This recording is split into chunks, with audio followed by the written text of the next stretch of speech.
Hello guys, എല്ലാവർക്കും സുഖമായിട്ടിരിക്കുമെന്ന് വിശ്വസിക്കുന്നു. ഞാൻ ഇന്ന് വന്നിരിക്കുന്നത് ചിക്കൻ മന്തിയുടെ റെസിപ്പിയുമായിട്ടാണ്. അപ്പോൾ വീഡിയോയിലേക്ക് പോകുന്നതിന് മുമ്പായിട്ട് എൻ്റെ വീഡിയോ ആദ്യമായി കാണുന്നവരാണെങ്കിൽ ഒന്ന് സബ്സ്ക്രൈബ് ചെയ്യണം, ലൈക്കും ചെയ്യണം. നിങ്ങളുടെ ഫ്രണ്ട്സോ റിലേറ്റീവ്സോ ആരെങ്കിലും ഉണ്ടെങ്കിൽ അവർക്കൂടെ ഒന്ന് ഷെയർ ചെയ്ത് കൊടുക്കണം. അപ്പോൾ നമുക്ക് വീഡിയോയിലേക്ക് പോകാം.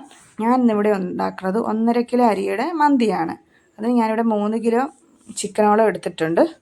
വലിയ കഷ്ണങ്ങളാക്കി മുറിച്ച് വെച്ചിരിക്കുന്നത്. അപ്പം ഞാൻ നേരത്തെ തലേന്നേ മേടിച്ച് ചിക്കനെല്ലാം കഴുകി വൃത്തിയാക്കി ഫ്രിഡ്ജിൽ വെച്ചിരുന്നതാണ്. അപ്പോൾ വലിയ കഷ്ണങ്ങളാക്കി എല്ലാം മുറിച്ചെടുത്തിട്ടുണ്ട്. എല്ലാം ഫ്രിഡ്ജിൽ എടുത്ത് നേരത്തെ വെച്ചിരുന്നതാണ്. അപ്പോൾ എല്ലാം തണുത്തതിന് ശേഷമാണ് എടുത്തത്. അപ്പോൾ ഇതിന് വലിയ പീസാക്കിയാണ് എടുത്തിരിക്കുന്നത്. അപ്പോൾ ഇതിൻ്റെ മസാലയൊക്കെ ഒന്ന് ഉള്ളി പിടിക്കാൻ വേണ്ടിയിട്ട് ഫോർക്ക് കൊണ്ട് ഇതെല്ലാം ഞാനൊന്ന് കുത്തി കൊടുക്കുന്നുണ്ട്. നല്ല ഹോൾ ഇട്ട് കഴിയുമ്പോൾ ആ മസാലയൊക്കെ അതിൻ്റെ ഉള്ളിൽ കയറുകയും ചെയ്യും. വേവാനും പെട്ടെന്നായിരിക്കും. അപ്പോൾ കുറേ നല്ലവണ്ണം കുത്തിട്ട് കൊടുത്തിട്ടുണ്ട് ഉള്ളിലേക്ക്. എന്നിട്ട് ഞാനിവിടെ 4 ചിക്കൻ്റെ മാഗി ക്യൂബ്സാണ് എടുത്തിരിക്കുന്നത്. അത് ചെറുതായിട്ട് പൊടിച്ച് ചേർത്ത് കൊടുക്കാം. ഇനി ഇതിലേക്ക് വലിയൊരു സവാള ഞാൻ ചെറുതായി കൊത്തിപ്പൊടിഞ്ഞ് അരിഞ്ഞത് ചേർത്ത് കൊടുത്തിട്ടുണ്ട്. ഇനി ഇതിലേക്ക് നമുക്ക് ഒരു കൈ കൊണ്ടുള്ള ഒരു പിടി മല്ലിയില ചേർത്ത് കൊടുക്കാം. അതും ചെറുതായിട്ട് അരിഞ്ഞതാണ്. അത് ഇതിൻ്റെ കൂടെ ചേർത്ത് കൊടുക്കാം. ഇനി ഇതിലേക്ക് പുതിനയില കൂടി ചേർത്ത് കൊടുക്കുന്നുണ്ട്. അതും ഇതുപോലെ ഒരു കൈ അളവിൽ എടുത്ത് നമുക്കിതിലേക്ക് ചെറുതായിട്ട് അരിഞ്ഞ് അതുകൂടി ചേർത്ത് കൊടുക്കാം. ഇതിലേക്ക് ഞാൻ ചെറിയ 2 ക്യാപ്സിക്കം എടുത്തിട്ടുണ്ട്. അതും ചെറുതായിട്ട് അരിഞ്ഞാണ്. അതുകൂടി ചേർത്ത് കൊടുക്കാം.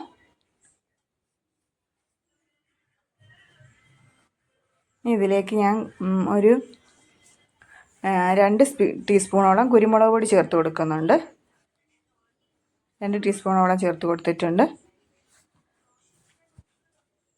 ഇനി 3 ടീസ്പൂൺ അളവിൽ നമ്മുടെ മന്തി മസാല ഉണ്ടല്ലോ, അതുകൂടി ചേർത്ത് കൊടുക്കുന്നുണ്ട്.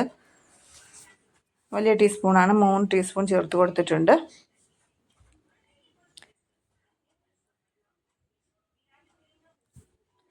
ഇനിയും കുറച്ച് ഒരു 3/4 ടീസ്പൂണോളം മുളക് പൊടി കൂടി ചേർത്തിട്ട് കളറിന് വേണ്ടിയാണ് 3/4 ടീസ്പൂണോളം ചേർത്ത് കൊടുക്കുന്നുണ്ട്. അതിന് വലിയ എരിവൊന്നും ഇല്ലാത്തതാണ് മുളക് പൊടിക്ക്. അതുകൂടി പിന്നെ നമ്മുടെ ഫുഡ് കളർ ഉണ്ടല്ലോ, അത് കുറച്ച് ഞാൻ ഇതിലേക്ക് ചേർത്ത് കൊടുക്കുന്നുണ്ട്. കുറച്ച് ഒരു കളറിന് അതുകൂടി ചേർത്ത് കൊടുക്കുന്നുണ്ട്. ഇനി ഇതിലേക്ക് ഞാൻ ഈ ബൗളിൽ 1.5 കപ്പ് സൺഫ്ലവർ ഓയിലാണ് ഞാനിവിടെ ചേർത്ത് കൊടുക്കുന്നത്.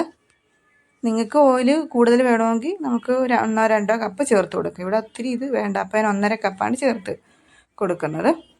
ഇനി ഇതെല്ലാം കൂടെ ഒന്ന് ചെറുതായിട്ടൊന്ന് നമുക്ക് മിക്സ് ചെയ്യാം. ഇതെല്ലാം കൂടെ ഇതിലേക്ക് ഞാനൊരു കൂട്ടം മറന്നുപോയി.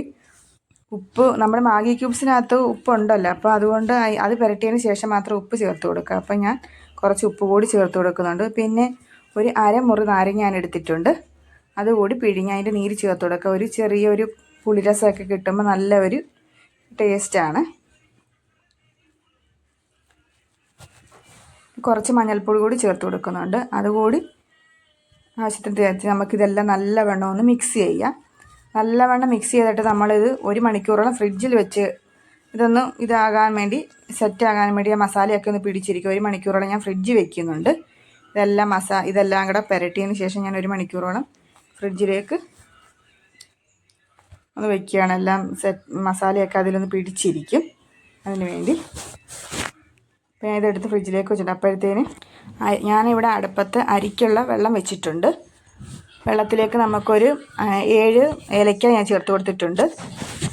ഇതിലേക്ക് കറുവപ്പട്ട ഉണ്ടല്ലോ, അതും ഒരു ചെറിയ, ഒത്തിരി ആയാലും നമുക്കൊരു ചെവയായിരിക്കും. ഇതിൻ്റെ ആവശ്യത്തിന് കുറച്ച് ചേർത്ത് കൊടുത്തിട്ടുണ്ട്. ഒരു 2-3 ഇതിൻ്റെ മറ്റേ പൂ പോലത്തെ സാധനമുണ്ടല്ലോ, അത് പിന്നെ ഒരു ഉണക്ക നാരങ്ങ, പിന്നെ ഗ്രാമ്പു അത് ചേർത്ത് കൊടുക്കുന്നുണ്ട്. അതൊരു 8 എണ്ണം, ഇത്രയേ ഉള്ളൂ. ഒരുപാടായാലും ചെവയാണ്. പിന്നെ നമ്മുടെ ഈ ലീഫ് ഉണ്ടല്ലോ, ഇത് ചേർത്ത് കൊടുത്തിട്ടുണ്ട്. പിന്നെ പെരിഞ്ജീരകം ഒരു ടീസ്പൂൺ വേണ്ട, ഒരു അര ടീസ്പൂൺ അത്ര അളവ് ചേർത്തിട്ടുണ്ട്. പിന്നെ കുറച്ച് കുരുമുളക് പൊടി അതും ചേർത്ത് കൊടുത്തിട്ടുണ്ട്. ഇതെല്ലാം ഇട്ട് ഉപ്പും കൂടെ ചേർത്തതിന് ശേഷം നമുക്ക് നല്ലവണ്ണം ഒന്ന് ഇളക്കി അടച്ച് വയ്ക്കുക. അത് വെള്ളം നല്ലവണ്ണം തിളയ്ക്കട്ടെ. അപ്പോൾ ഞാൻ നേരത്തെ തന്നെ ചിക്കൻ അടപ്പേ വെച്ച് കൊടുത്തിട്ടുണ്ടായിരുന്നു എടുത്ത്. അതൊന്ന് പകുതി ഇതാകിയിട്ടുണ്ട്. ഇടയ്ക്ക് നമുക്കൊന്ന് തുറന്നു കൊടുക്കാം. ചിക്കനൊക്കെ അതുപോലെ തന്നെയാണ് ഞാൻ എടുത്ത് ഒന്നും വെള്ളം ചേർത്ത് കൊടുത്തത്. അതായത് ചിക്കനകത്ത് തന്നെ വെള്ളം ഉണ്ടല്ലോ, പിന്നെ ആ ഓയിലും ഇതെല്ലാമായിട്ട് അങ്ങനെ അടപ്പ ഞാൻ വെച്ചിട്ടുണ്ട്. അതിങ്ങനെ അടച്ച് വെച്ച് ചെറുതീയിൽ അവിടെ ഇരുന്നത് അങ്ങ് ആയിക്കോളും. പിന്നെ ഒരു പകുതി വേവായപ്പോൾ ഞാൻ അതിനകത്തുനിന്ന് കുറച്ച് അതിൻ്റെ ഈ എന്താ പറയുക ഗ്രേവി അല്ല, അതിൻ്റെ ചെറിയ ഇതുണ്ടല്ലോ, ആ എണ്ണയും ഇതെല്ലാം കൂടെ വരുന്നത്. അത് ഞാൻ കുറച്ചൊരു ബൗളിലേക്ക് കോരി ഒഴിക്കുന്നത്. നമുക്ക് ചോറിനകത്ത് ഒഴിച്ചു കൊടുക്കാം. നല്ല ഇതാണ്, ടേസ്റ്റും ഒക്കെ കൂടെ കിട്ടും. അപ്പം ഞാനിതൊരു ബൗളിനകത്ത് അതിനകത്ത് കുറച്ച് ഗ്രേവി കോരി എടുക്കുന്നുണ്ട്. അത് കോരി ഒരു പാത്രത്തിലേക്ക് ഞാൻ വെച്ച് കൊടുക്കുന്നുണ്ട്, മാറ്റിയിട്ടുണ്ട്. അപ്പോൾ ചിക്കൻ അങ്ങനെ നമുക്ക് ഇടയ്ക്കൊന്ന് തിരിച്ച് ഇട്ട് കൊടുക്കാം. ഇപ്പോൾ ഞാൻ തിരിച്ചിട്ട് കൊടുക്കുകയാണ്. തിരിച്ച് മറിച്ച് ഇട്ട് കൊടുത്ത് നമുക്ക് വലിയ പീസായതുകൊണ്ട് വേവാനൊക്കെ നമുക്ക് ആ ഫോർക്ക് കൊണ്ട് കുത്തിട്ട് കൊടുക്കുന്നതുകൊണ്ട് നമുക്ക് നല്ല വേണം വെന്ത് കിട്ടും. അപ്പം നമ്മുടെ വെള്ളം തിളച്ചിട്ടുണ്ട്. നമ്മുടെ അരി കൂടി ഒന്ന് നോക്കാം. അരി ഇട്ട് കൊടുക്കാം. നമുക്ക് വെള്ളം നല്ലവണ്ണം വെട്ടി തിളയ്ക്കുന്നുണ്ട്. അപ്പം നേരത്തെ ഞാൻ 1 മണിക്കൂറോളം അരി എടുത്ത് വെച്ചിരുന്നത്, കോരി വെള്ളം തോരായിട്ട് വാർന്ന് വെച്ചിരുന്നതാണ്. അപ്പോൾ അരിയെല്ലാം ഇട്ട് കൊടുക്കുക ഇതിലേക്ക്. എന്ന് വെച്ചാൽ ഞാനിവിടെ എടുത്തിരിക്കുന്ന അരിയെന്ന് വെച്ചാൽ ഇന്ത്യ ഗേറ്റിൻ്റെ ഗോൾഡ് റൈസാണ് എടുത്തിരിക്കുന്നത്. 1.5 കിലോ അരി എടുത്തിട്ടുണ്ട്. അപ്പോൾ അടച്ച് വെച്ച് വേവിക്കാം. അപ്പോൾ നമ്മുടെ ചോറെല്ലാം ഇവിടെ വെന്തിട്ടുണ്ട്. ഞാൻ കോരി ഒരു കിഴുത്തപ്പാത്രത്തിൽ വെച്ചിട്ടുണ്ട് വെള്ളം വാലാനായിട്ട്. അപ്പം നമ്മുടെ ചിക്കൻ നോക്കാം, വെള്ളമെല്ലാം വറ്റി വരാറായിട്ടുണ്ട്. ആ മസാലയൊക്കെ അത് പിടിച്ചിരിക്കണം എല്ലാം കൂടി. അപ്പം നമ്മുടെ ചിക്കനെല്ലാം വെന്ത് എല്ലാം നല്ല വറ്റി ഇതായിട്ടുണ്ട്. അപ്പോൾ നമ്മുടെ ചിക്കനെല്ലാം വെന്ത് നല്ല സെറ്റായിട്ടുണ്ട്. ഇനി ഇതിലേക്ക് നമുക്ക് കോരി വെച്ച് ചോറിൻ്റെ പുറത്തേക്ക് ഇട്ട് കൊടുക്കാം. ചോറെല്ലാം അതിൻ്റെ പുറത്തെല്ലാം ഇട്ടതിന് ശേഷം നമ്മളെടുത്ത് മാറ്റി വെച്ചിരുന്ന മറ്റേ ചിക്കൻ്റെ സ്റ്റോക്ക് ഉണ്ടല്ലോ, അതിങ്ങനെ ഇതിൻ്റെ മുകളിലോട്ട് നമുക്ക് ഒഴിച്ചു കൊടുക്കാം. ഇതിൻ്റെ പുറത്തുകൂടി ഇങ്ങനെ ഒഴിച്ചു കൊടുക്കുന്നുണ്ട്. അപ്പോൾ നല്ല ഫ്ലേവറും നല്ല മന്തിയുടെ ഇതെല്ലാം കിട്ടും. ഇനി ഇതിലേക്ക് ഞാൻ ഒരു ചിരട്ട കരിച്ചതിൻ്റെ കനലെടുത്തിട്ടുണ്ട്. അത് ഒരു ബൗൾ അതിലേക്ക് ഇറക്കി വെച്ച് കൊടുക്കുക. അതിലേക്ക് ഇതിലേക്ക് നല്ല ഓയിൽ കൂടി ഒഴിച്ചു കൊടുക്കുക. അപ്പോൾ ആ പുകയും ഇതെല്ലാം കൂടെ പോയി പെട്ടെന്ന് തന്നെ നമ്മൾ അടപ്പം മൂടി എടുത്ത് അടയ്ക്കുക. ഒരു വെയിറ്റുള്ള എന്തെങ്കിലും ഇതിൻ്റെ പുറത്തെടുത്ത് അടച്ച് വെക്കണേ. അപ്പോൾ നമുക്ക് കഴിക്കാൻ സമയമാകുമ്പോഴത്തേനും എടുത്ത് തുറന്ന് നോന്നാൽ മതി. അപ്പോൾ നല്ല മണവും കാര്യങ്ങളൊക്കെ കിട്ടും. അപ്പോൾ നമുക്കിതെല്ലാം ഒന്ന് ചോറെല്ലാം ഒരു പാത്രത്തിലേക്ക് എടുക്കാം. മുകളിലത്തെ ചോറ് ഒരു പാത്രത്തിലേക്ക് മാറ്റാം. എന്നിട്ട് അതിന് അടിയിലെ ചിക്കൻ നമുക്ക് വേറെ ഒരു ബൗളിലേക്ക് എടുക്കാം. ചിക്കന് നമുക്ക് മാറ്റാം. ചോറെല്ലാം നമുക്ക് മുകളിലത്തെ എല്ലാം മാറ്റിയിട്ട് ചിക്കന് മാറ്റിയിട്ടുണ്ട്. ഇനി അടിയിലായിരുന്നു മസാല ഒക്കെ കിടക്കുന്നത്.